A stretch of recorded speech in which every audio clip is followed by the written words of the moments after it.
ভূমি ভবনে নাগরিক সেবা সেন্টার উদ্বোধন করেছেন ভূমিমন্ত্রী মিজানুর রহমান মিনু এবং সঙ্গে রয়েছেন ভূমি প্রতিমন্ত্রী ব্যারিস্টার কায়সার কামাল। শুরুতেই এই বুথ থেকে টোকেন সংগ্রহ করেছেন। দুই মন্ত্রী ঘুরে দেখছেন ভূমি কল সেন্টার, অর্থাৎ ভূমি সেবা কল সেন্টার এবং নাগরিক সেবা দুইটি সেবাই চালু করা হয়েছে।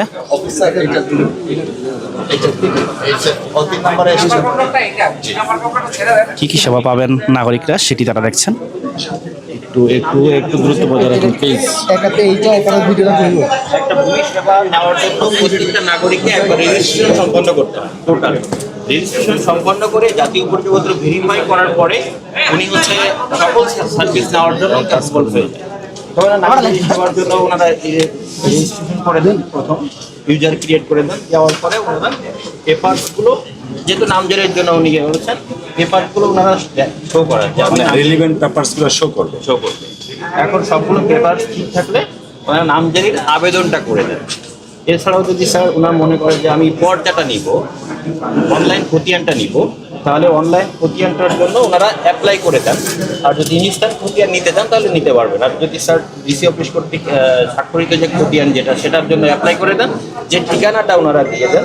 এছাড়াও স্যার ভূমি উন্নয়ন কর দেওয়ার জন্য একটা যাই তো, এই যে নামজারির কথা বললেন, এই নামজারির জন্য যিনি গ্রাহক আসছেন সেবাটা নিতে ওনাকে কয় টাকা ফি দিতে হবে? এটা হচ্ছে প্রথমত 20 টাকা কোর্ট ফি এবং 50 টাকা নোটিশজারি ফি প্রথমেই নেওয়া। তাহলে মানে 20 এবং 50 এই 70 টাকার বেশি নামজারির জন্য কারো পয়সা দিতে হবে না আবেদনের জন্য। আবেদনের জন্য না, আবেদন এটা শুধুমাত্র আবেদন নাকি প্রাপ্তি সাপেক্ষে? স্যার এটা আবেদনটা করে দেওয়ার পরে ভূমি অফিস এটা প্রসেস করে, প্রসেস করার পরে যখন সেই জায়গায় কত টাকা দিতে হয় গ্রাহক? ওটা স্যার 1100 টাকা। 1100 টাকা। তার মানে টোটাল আমি 1170। হ্যাঁ না, টোটাল আমরা যদি কেউ যদি নামজারি করতে হয়, ধরেন আমি একটা প্রপার্টি কিনলাম, সেই প্রপার্টিটা রেজিস্ট্রেশনের পরে যদি নামজারি করতে হয়, আমি নামজারি কাগজটা আমার হাতে পাওয়া পর্যন্ত টোটাল 1100 টাকা দিতে হবে। 1170 টাকা। এর বেশি কোনো গ্রাহককে কোনো টাকা দিতে হবে না। এর বেশি দেওয়া মানে আইনগতভাবে দিতে হয় না, দিতে হবে না স্যার, আইনগতভাবে দিতে হয় না। এছাড়া হচ্ছে ভূমি উন্নয়ন করার যেটা বলছিলাম, ভূমি উন্নয়ন কর যদি ওনার ইতিমধ্যে রেজিস্ট্রেশন করা থাকে তাহলে উনি এখানে এসেই ভূমি উন্নয়ন কর দিতে পারবেন। আর যদি অ্যাপ্লাই না করা থাকে, অনুমোদন না করা থাকে ভূমি উন্নয়ন কর দেওয়ার জন্য, তখন ভূমি উন্নয়ন কর দেওয়ার ওনার অ্যাপ্লাইটা করে দেন। তারপরে নাগরিক পার্টের যে কাজগুলো, সেই কাজগুলো মূলত এখানে স্যার করে দেওয়া হয়। অফিস পার্টের কাজ তো স্যার অফিসে প্রসেস হয়, প্রসেস হয়ে যাওয়ার পরে যখন অ্যাপ্রুভ হয়, তারপরে আবার যে নাগরিক পার্টের ডিসিআরপি পরিশোধ করা, দাখিলা পরিশোধ করা, সেই ফিগুলো এখান থেকে দেওয়া হয়। এখানে স্যার প্রতিদিন 2 থেকে 300 লোক আসে ফিজিক্যাল সার্ভিস নেওয়ার জন্য। এই যে আপনাদের এই প্রতিষ্ঠানটা এভাবে যে করলেন, এটা মানুষ কতটুকু জানছে? মানে আমাদের ঢাকা শহরের যে মানুষ প্রতিদিন যে কার্যক্রমগুলো হয়, 200-300 মানুষ কিন্তু খুবই নগণ্য না স্যার? এখানে স্যার আমাদের 14টা ডেস্ক আছে। এছাড়া স্যার আমাদের একটা ভ্রাম্যমাণ আবার ইয়াও আছে এখানে। ঠিক আছে স্যার, আমাদের একটা ভ্রাম্যমাণ ভূমি সেবা গাড়ি আছে। সেখানে যখন প্রচারে যাই তখন আমরা একটা লিফলেট দিয়েছি যে আপনাদের যদি আরো তথ্য জানার প্রয়োজন হয় আমাদের ভূমি ভবনের গিয়ে এখান থেকে সেবাটা নিতে হবে। আসলে আমাদের এই মন্ত্রণালয়ের বিষয়ে বাংলাদেশের মানুষের সন্দেহ, অবিশ্বাস এবং এই মন্ত্রণালয়কে যে আরো ভালো স্বচ্ছতার সঙ্গে আগাতে হবে এ বিষয়ে জনগণের স্বচ্ছ ধারণা নেই।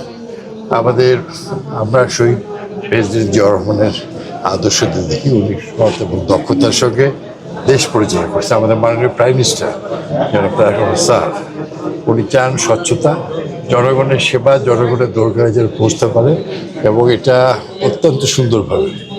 আমরা 2 ভাই, আমার সহযোগী মাননীয় প্রতিমন্ত্রী কায়সার কামাল সাহেব, এবং আমরা চাই যে আমরা যেন সুনামের সঙ্গে জাতির সামনে মুখ তুলে দাঁড়াতে পারি। তার জন্য সমস্ত কিছুই কর্মকাণ্ড আপনাদেরকে করতে হবে। আমি আশা করব অতীতে অনেক কিছু হয়েছে, যা গেছে, এখন যেন নতুন করে এটা আরও ব্যাপক প্রচার দরকার এবং জনগণের সেবা দরকার পৌঁছাতে হবে। যারা আমাদের দেশের 70% মানুষই তারা এই সমস্ত সেবা থেকে বঞ্চিত, তাদের কাছে নিয়ে যেতে হবে। শুধু গুলশান, বনারী আর বাড়িধারার মানুষের জন্য এসব নয়, এটা মনে রাখতে হবে। জি, আপনারা ভালো করেন, ভালোরা আমাদের প্রিয় সহকর্মী, আর যারা স্বচ্ছতার অভাব দেখবে তাদের সরকার তার নিজস্ব গতিতেই দেখবে।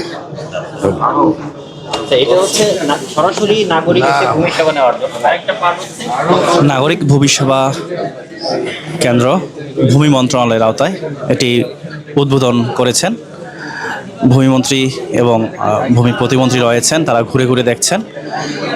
ভূমি সেবা কল সেন্টারও রয়েছে, এটিও তারা ঘুরে দেখছেন এই মুহূর্তে।